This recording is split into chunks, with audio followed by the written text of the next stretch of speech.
tangu mekulunga beno ni bakoko sabikaka kikulukensi ni beno sadilaka tukuya matoni beno kuiza samu beto longa beto fungula bala bakongo umanchweki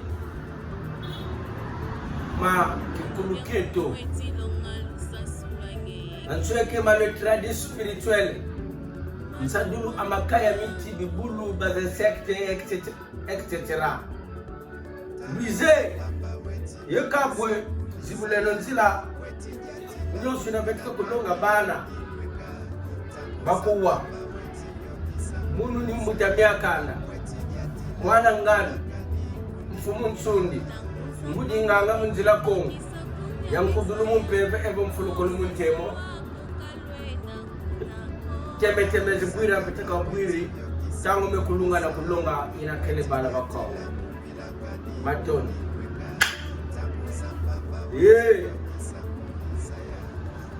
tangu ifweni tangu mekulunge ya kulonga bala ya Kongo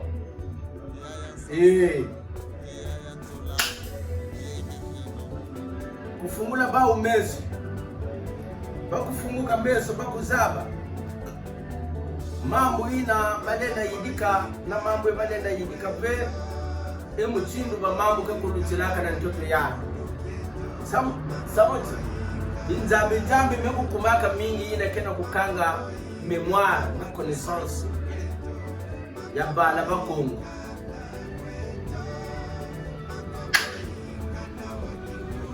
ingeta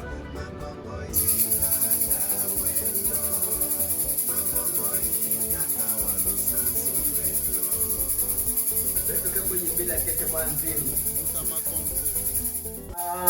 Momo wiza wazadisa Angolo zame kwa meye dena Mama jane wiza wazadisa mame Momo wiza wazadisa Momo wiza Nendo kame kwa meye dena Momo wiza wazadisa mama Momo wiza wazadisa Momo wiza wazadisa Ngolo zame kwa meye dena Momo wiza wazadisa tata Momo wiza wazadisa Momo wiza Kumakala mene bingula Mama wiza wazadisa mama Momo wiza wazadisa Momo wiza wazadisa Kumakala mene bingula Mama wiza wazadisa mama Momo wiza wazadisa Momo wiza wazadisa Yeka teme kubwiri mapitaka bwiri ntangu ifweni tangu mekuiza kulunga ina betuko kupesa ina kele connaissance tradis spirituelle na kata tradis spirituelle betu kele na kata connaissance ya tradis spirituelle je dis bien betu kele le tradis spirituelle ina tangu ina betuko na kusima dikasa ina tangu ina betuko na kusima insect ina tangu ina betuko na kutushe maza ina tangu ina betuko na kutushe bougie ina tangu ina betuko na kusimba kana baton spirituel mkawa nina tangu ina betuko na kusimba mbebe na kupupula kukatula mapefa imbi nina tangu ina betuko na kukubula kizongo nina tangu ina betuko na kulamba tizana.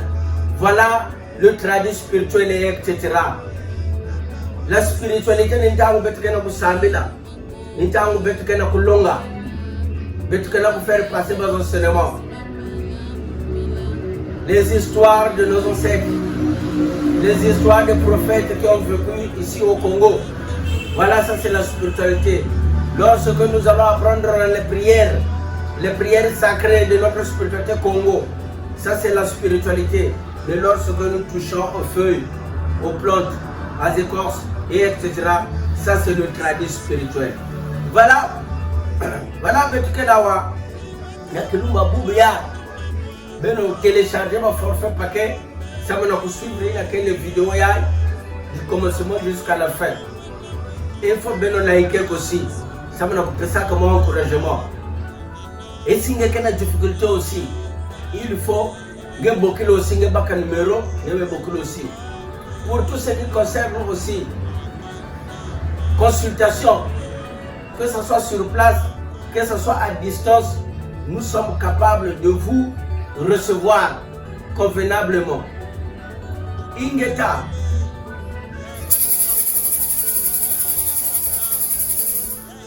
Geta. Na kelumba mazono betu banaka na kati ya enseignement ya ba plante ina bake utilizeke na kukubula kizongo samo na kufwa ndoki ina kena ku sosaka luzingu ya ngenge tali mbasi beno kutalava que la sorcellerie n'existe pas, mais la sorcellerie existe. Mazono mwenye saba za enseignement ina samo na kufungula beno meso na kufungula beno makutu beno comprendre. La sorcellerie existe. Et la sorcellerie africaine pour l'instant, même européenne. La sorcellerie, il y a des gens qui utilisent la sorcellerie, c'est pour nuire les autres, c'est pour détruire les autres. Donc voilà, on peut savoir connaissance ina wa façon betolenda kufwa ndokina kena kumenacer. Et puis si tu es malade, si tu as un blocus, si tu as une difficulté, si tu as un tête, tu peux ndokina. Zaba ya même singa quand tu vas chomonga ça va bien. Zaba ya va bien que van ka pour un temps, que sentir bien et à la fin, il y a kuza kufutuka toujours na kati ya difficulté parce que ndokina yani kena kusosa toujours manière kena ku multiplier connaissance, ça me na ku nuiringe et ça me na kutadisa ngembasi. Voilà, de maintenant que luba beto abubia. Beto kele la deux plantes. Beto kele la plante ya. Malgré que yuma yame kukatuka tama, plante est toujours c'est les techniques, c'est la connaissance des toxines. Ça là. Donc plante beto kele na yao awa. Plante il peut beto kele na yao awa. Plante il peut beto kele malgré me yuma.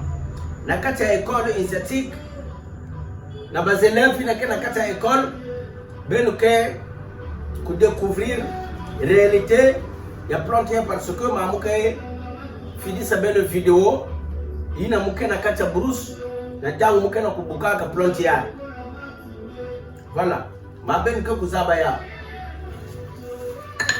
Donc cela veut dire pour l'instant côté betuke là ba tromper beleve ni kasa ya yake kaka di kasa yake plante. Mais muta yake vrai ngolo yake plante yake combattre contre les envoûtements, contre les malchances, contre les blocus, contre les mauvaises sorts. C'est-à-dire muntu inakena kwenda belaka tangu nyos muntu inakena kati ba blocage ni bakazo ndaba blocage. Sosa kisala wa kuzove sosa makwela kuzove mutulu kuzove ba malade chronique à tout moment santé et bonne santé qu'elle veut. Voilà parfois mputa aussi kenange ngekena kukota bizinga ngena kwa l'hôpital mputa aussi kena beluka ve. C'est-à-dire malade nyosu ina il y a la sorcellerie, parce que moi je suis un Godingada, je suis là pour combattre les sorciers qui touchent aux gens pour faire du mal. Hier j'avais dit, la sorcellerie n'est pas que non pour bloquer et freiner, non. Pour freiner les autres, pour bloquer les autres, non. Mais la sorcellerie c'est pour faire le bien. De maintenant moi je suis contre avec ceux qui ont le pouvoir de la sorcellerie, na kona nuire mpangi évolution pour soulever évolution mpangi réussite mpangi. Hein, je suis contre.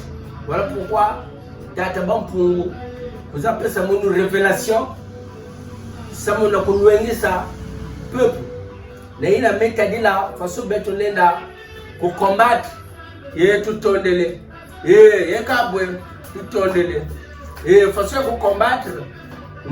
Il y a des sorciers qui ont menacé le peuple, qui ont menacé le Balawako, qui ont lancé un mauvais sort. Oh, mais moi, je suis là, je suis à l'hôpital. Il y a même un manga. info ya beluka muntu kana kubela bakuru beto baovo ayaya mulusa muyaye ayaya mulusa muyaye ayaya mulusa muyaye ayaya mulusa muyaye ye mwana ubela mulusa mbutu kwende ayaya mulusa muyaye ye mwana ubela mulusa mbutu kwende ayaya mulusa muyaye ye tataka bela mulusa mbutu kwende ayaya mulusa muyaye mama kabela mulusa mbutu kwende ayaya mulusa muyaye leki kabela mulusa mbutu kwende ayaya mulusa ayaya mulusa muyaye